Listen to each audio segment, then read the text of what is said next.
Vacation Bible School will be here at Highland View in about 2.5 weeks, less than 3 weeks. And at VBS, our theme for the kids this year is God Makes Me Brave.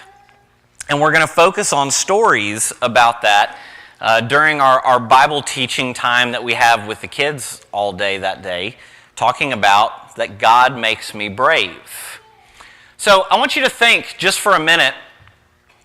Consider who are some people in the Bible, beginning to end, who are some people in the Bible who showed great bravery? Think about your things that you studied, the people that you've read about, the stories that you grew up on in children's church, if you grew up going to church, stories of people in the Bible who showed great bravery. When I was trying to think about this, I took just a real quick kind of cursory look through and real quick jotted down about 20 people who kind of stuck out really quick, who showed the same type of bravery for the same type of reasons. Some of these people, and you can see if these were people on your list that you kind of thought about just then, but some of these people, you had Abigail who showed great bravery in stepping out when her husband decided to stick his foot in his mouth and against King David, before King David. And Abigail rushed out to meet David to protect her family and her people. Daniel in the lion's den, and of course before that, Daniel just making his decision to continue his prayers in the same manner, in the same way, in the same location that he had been doing them. We always, of course, go to ask any kids group this in children's church or Awana. David and Goliath is the first one that comes up. And we'll talk about that a little bit more. I think David and Goliath is an excellent example when we read David and Goliath biblically, and we don't read David and Goliath through our type A, American Western lens. Elijah and fire from heaven taking on Baal and the prophets. Esther, of course, the brave and beautiful queen, for such a time as this, sticking out not only her neck originally, but the necks of all of her people in an attempt to save all of her people. Gideon, who thought he was in pretty good shape, and then God continued to dwindle down. And why did God continue dwindling it down? Because Gideon thought he was in pretty good shape. And so there was a chance that when things went right, Gideon might feel good about it. And so God said, okay, we're going to lose some. And then we're going to lose some more. And then we're going to lose some more until I get down to 300 so that you know that this had nothing to do with you or your people or your fighters or anything else. Huldah, when this great prophetess, the people came to her and said, what is, we found these books, we found these texts, what is God saying? Tell us, give us your wisdom, tell us what God has said. And she stepped up in bravery and delivered a very hard message that could have gone very badly. She didn't mince words, she said exactly what God told her to. Joseph and Mary both, we talk about them a lot with, especially in the middle school and the high school classes on bravery, and the fact that you have Mary, who as a teenager is told, okay, you're a virgin and you're going to be pregnant, and it's going to be the Son of God.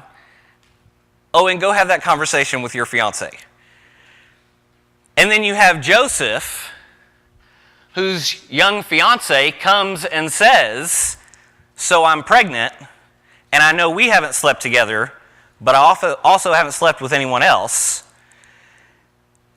And Joseph, for that time period, at least, Joseph stays, this bravery in each of them during that. Joshua and Caleb delivering their minority report, which is what we'll spend a good bit of our time on today, probably.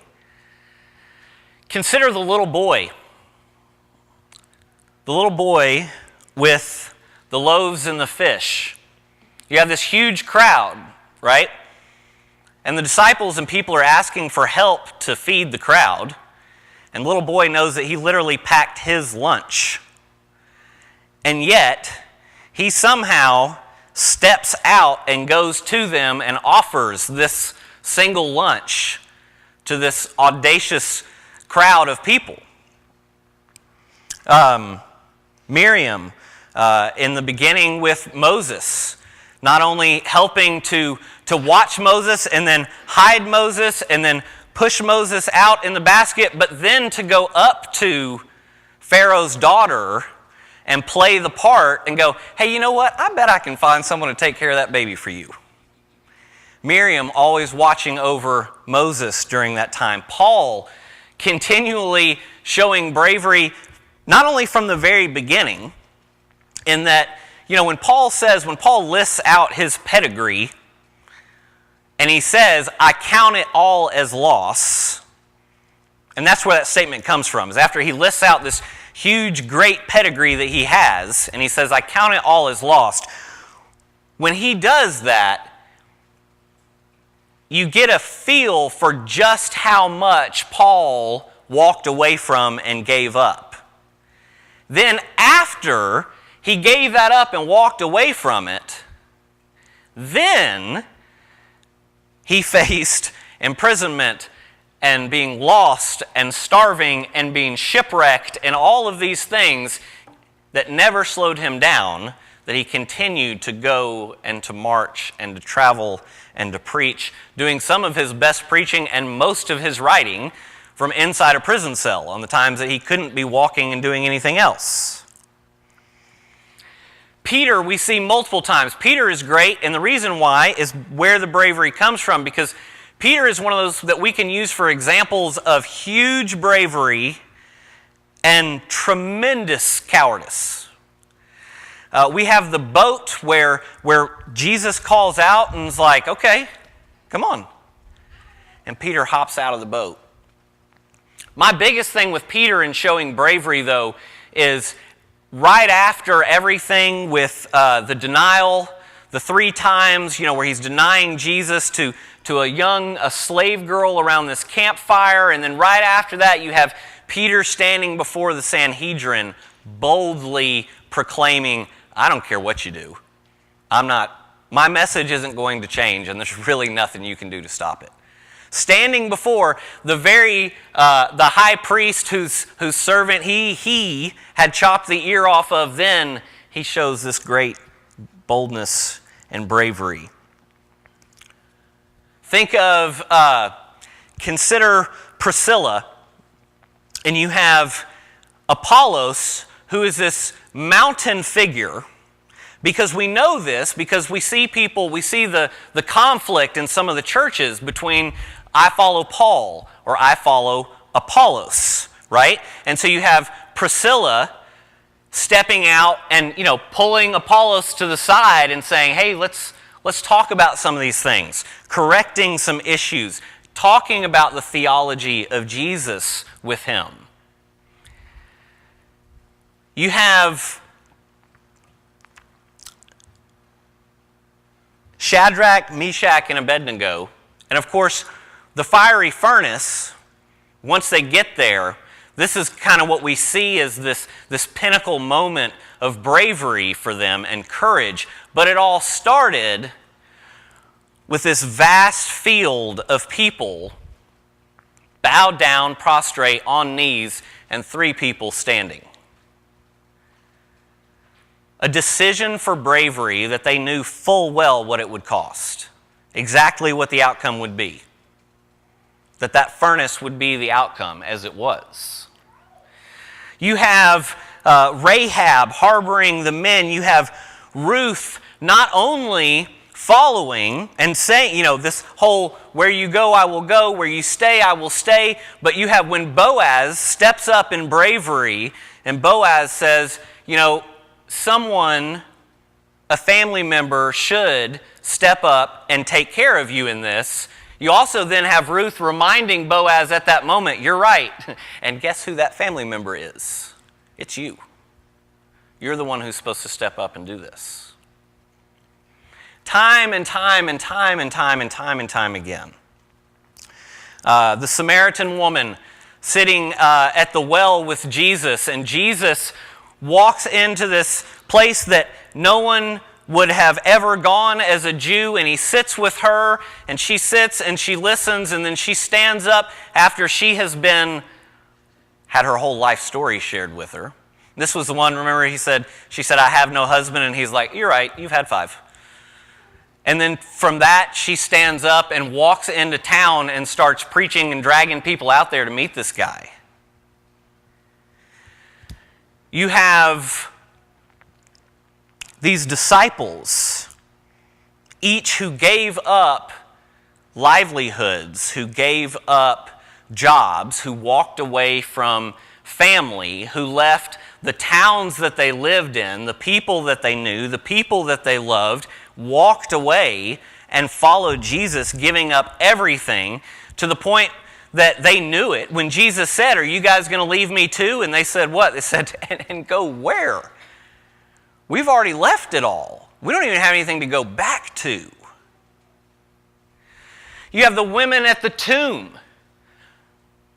The first people to come back and proclaim the gospel of Jesus Christ, the first people to come back and say that, knowing that nobody in their right mind was going to believe them. Knowing that no one was going to believe them, knowing how crazy this sounded, and yet there they went. Now, sometimes when we look at these people, when we look at these groups of people, we are tempted to see David, for instance. We are tempted to see David as this, he comes in and that Goliath guy out there is insulting his God, and so David is the man's man, and he just, straps up, suits up, goes out there, and he's ready to fight. But we're reminded over and over again, all leading up to that story, all during that story, and all after that story, that there is no way to actually read it that way. No way. We are reminded over and over again that David was small, that David was, by his brotherly standards, he was the weakling, he was the runt, he was the youngest, he was the one who sat by himself out in the fields, and yes, he had a sling and he ran off wild animals while he was playing his harp and writing poetry, right? Like, David was not this rambunctious John Wayne, run out there and tackle Goliath. But what David was is right before this, David had been anointed. Right before this, David had been told, God has chosen you. And so it had nothing to do with David. It had everything to do with David being promised, God has chosen you. God has you. You are God's. And David even continually said, this is not me. This is not me. Look at, go to Numbers. Book of Numbers, chapter 13.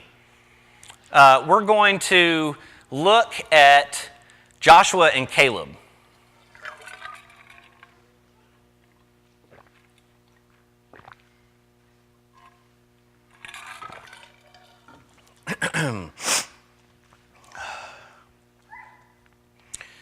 So the story is, in Numbers 13, you've got, this is the first arrival with Moses and the people at the Promised Land.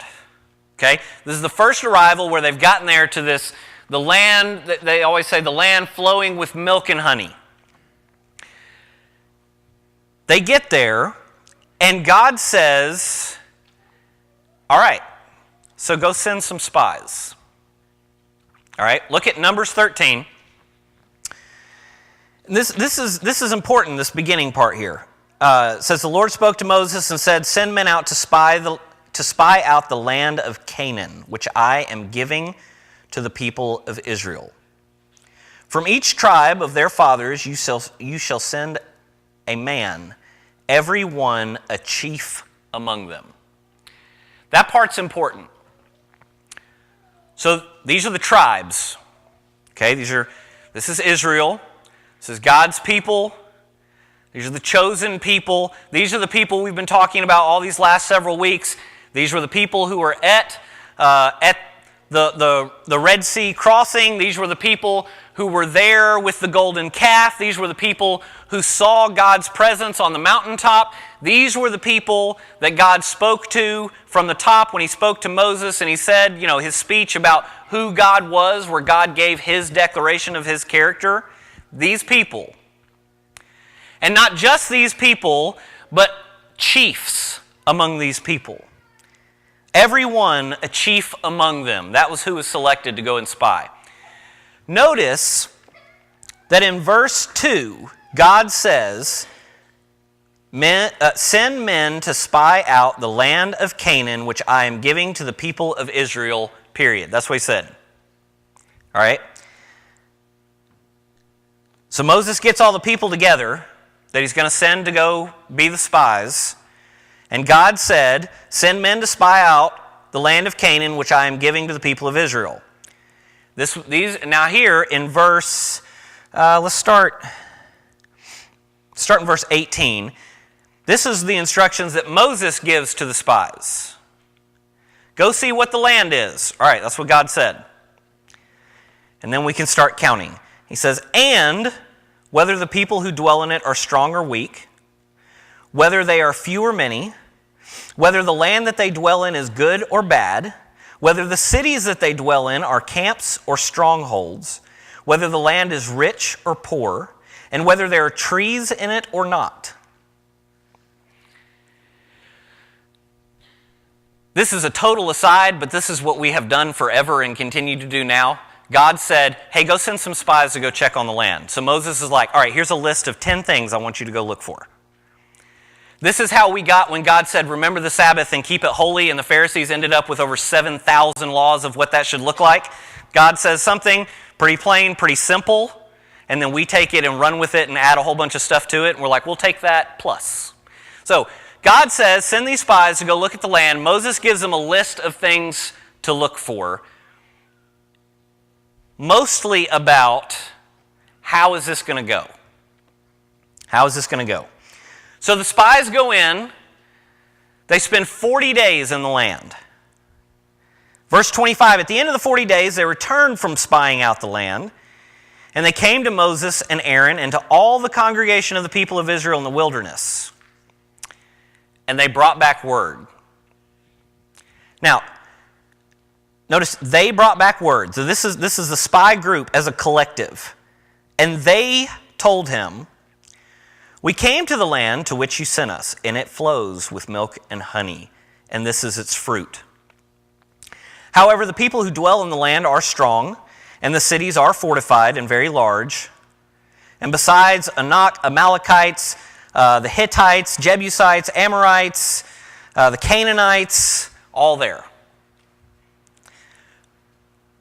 Verse 30, but Caleb quieted the people before Moses and said, so, let us go up at once and occupy it. So the spies go out, they come back, and they tell Moses, and they tell Aaron, yeah, it's everything that God said. And yes, there's also, these huge people in there, and they are strong, and there's big cities. And in a continuation of all that report, Caleb just sums it all up. He's like, okay, and here's what you need to know. Let's go. Right? Like, this is, if you've ever seen the movie The Town, right? Ben Affleck and Jeremy Reynolds in that, and they're going through the speech, and he's talking about how all these bad things are going to happen, and Jeremy Reynolds looks at him and he's like, yeah, and he's waiting to finish up, and he finishes out this big long thing, and he looks at him and he's like, okay, so whose car are we taking? Like this, Caleb had like no pause whatsoever. He's like, okay, so let's go. But here's why. We know they didn't respond well when he said that. Flip over to chapter 14. Chapter 14, they get there, and of course, the Israelites get the news. And if you read it, it even says that they basically short sell the land and oversell the people. Because even though they're saying, the people are huge and the cities are fortified, if you read it, when they're telling Aaron and Moses this, when they go to the people as a whole, they even adjust it a little more, and they downplay how good the land is, and they upplay how strong everybody is, just to make sure that everyone understands we can't do this. And so they get there and they tell the people, and the people are upset, and the people are mad. And in verse 6, Joshua and Caleb, who were among those who had spied out the land, tore their clothes and said to all the congregation of the people of Israel, "The land which we passed through to spy it out is an exceedingly good land. If the Lord delights in us, he will bring us into this land, and he will give it to us, a land that flows with milk and honey.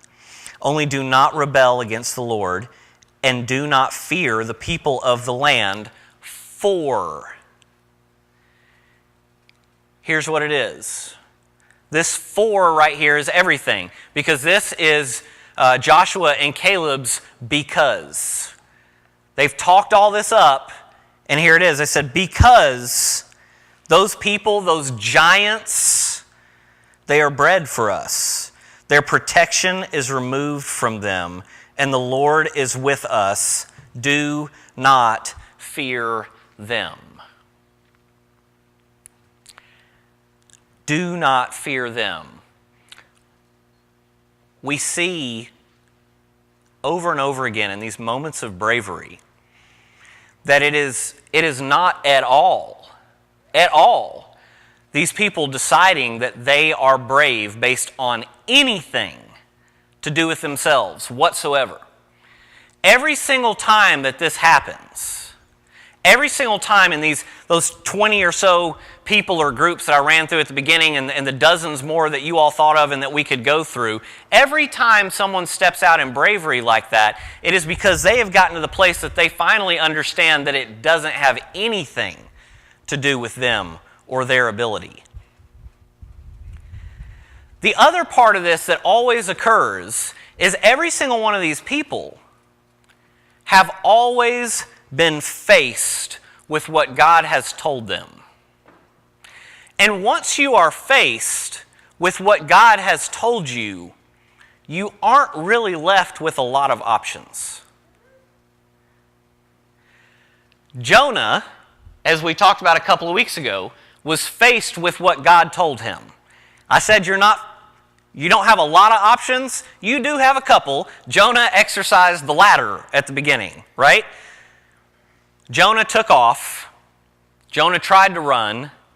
And in the end, Jonah came back because even Jonah couldn't escape what God had told Jonah. Jonah knew the truth. And in the end, we see what Jonah was actually so afraid of was that he did, in fact, trust God. And he didn't want God to follow through with who God said that God was. In these moments of bravery, we are always confronted when we find something in God's character. We are required then to share that, to know that intimately, and that gives people bravery to then be able to share who God says that God is. Now, bravery looks very different. For each of these people in Scripture, it was very different. Even for them. For some, it was, Shadrach, Meshach, and Abednego. These were people who were literally facing death and saying, we understand that God did not promise that we will not die based on this decision. They couldn't walk up and say, we have full faith that we will live through this. Why? Because God did not say to them, I promise you will live through this. But what they could offer was full faith in God's character, that God can absolutely save us and walk us through this. And if God doesn't, God is still God. God is still slow to anger. He is still the God of mercy and steadfast love, no matter what. For some, it was as simple as the little boy sharing his lunch in this great act of bravery. For some of us, it is deciding what we are going to do next, what we are going to get out of the way of ourselves and let God use us for. For some, that might be speaking when you feel more like Moses, when God asked Moses to speak and he said, you've got the wrong guy. I am not that guy. You gave me some talents. That's just not one of them. And of course, God said, that is so cute. And then Moses went, right? So some it's that. Some it may be that for you to get involved with the clothing closet that is giving out clothing to the neighbors and the people in our community here. For some, it may be getting involved with the food pantry who's giving out food every single week. Hundreds of people represented every week getting food out of the building right next door in our lot right there. For some people, this is getting involved with, for some people God's calling you to get involved with just really scary groups.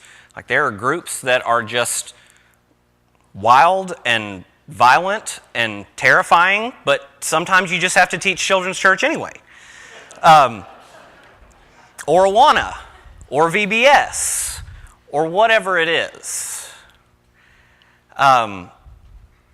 For me, I have been lucky enough to children's church, to do children's church a lot over the last 10, 12 years.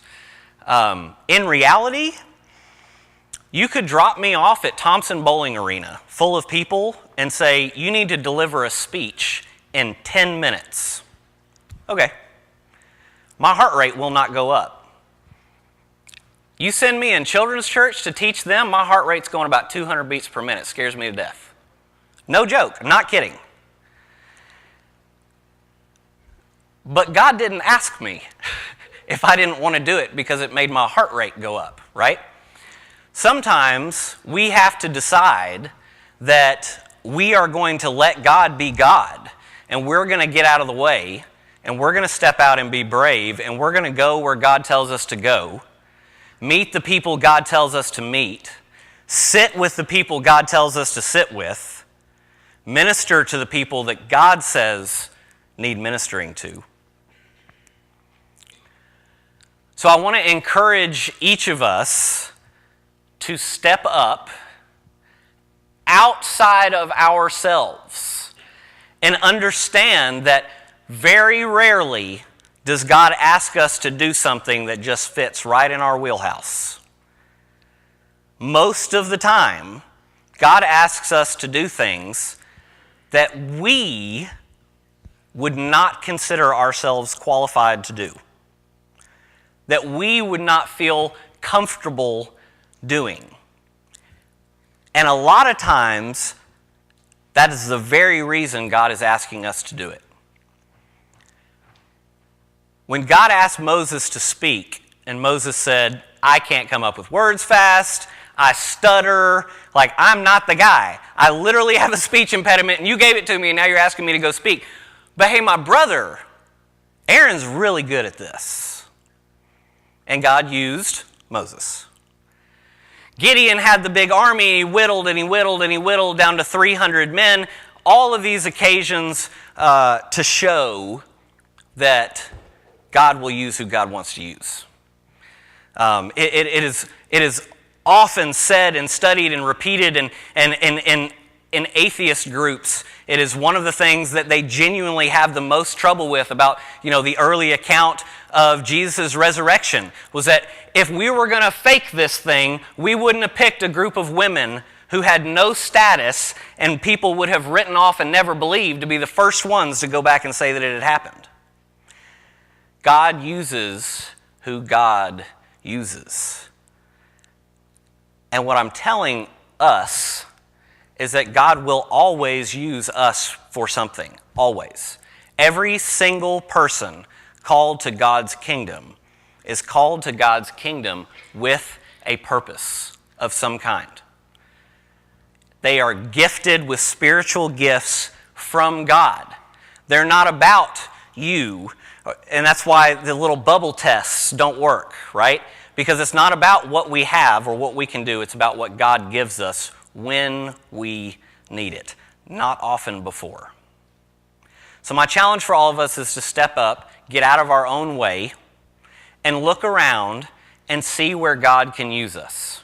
What group of people can God use us with? What family? What individual? What grandparent? What child? What neighbor? What visitor? What ministry? What classroom? Where can God use us, and how can I get out of the way in order to let God showcase God being God and let God do the work through us, through me? So this morning, as Mark comes and he leads us in a song, I want you to consider, literally in this moment, right now with us together, ask God to show you what can you do, where can you be involved, who can you go sit with, who can you take a coffee to or walk home with or sit next to or say hi to at the grocery store or whatever it is, what ministry in the building or in our outreach that we have for our community that we can get involved in at NHC or in Awana or the food pantry or the preschool or Vacation Bible School, things that we are doing going out of this building to reach the community. Ask God to show you what you can be a part of. The only downside to that is that I promise that He will. I can't guarantee we'll all like it, but if you ask, you will have an opportunity presented. Pray that during this time. Pray how we, each one of us, can be a blessing of encouragement to anyone else in this building and outside of this building. If we can pray with you during this time, if we can pray for you during this time, or if you're in a position where you need someone just to sit quiet and listen and just be with you for a few moments, we would love to do that. So, as Mark stands and we all sing together, have a conversation with God. And if we can be a part of this in any way, praying with you or for you, please come down front or step and grab one of the men or women standing on the back wall there, and let us pray with you as well. Thank you.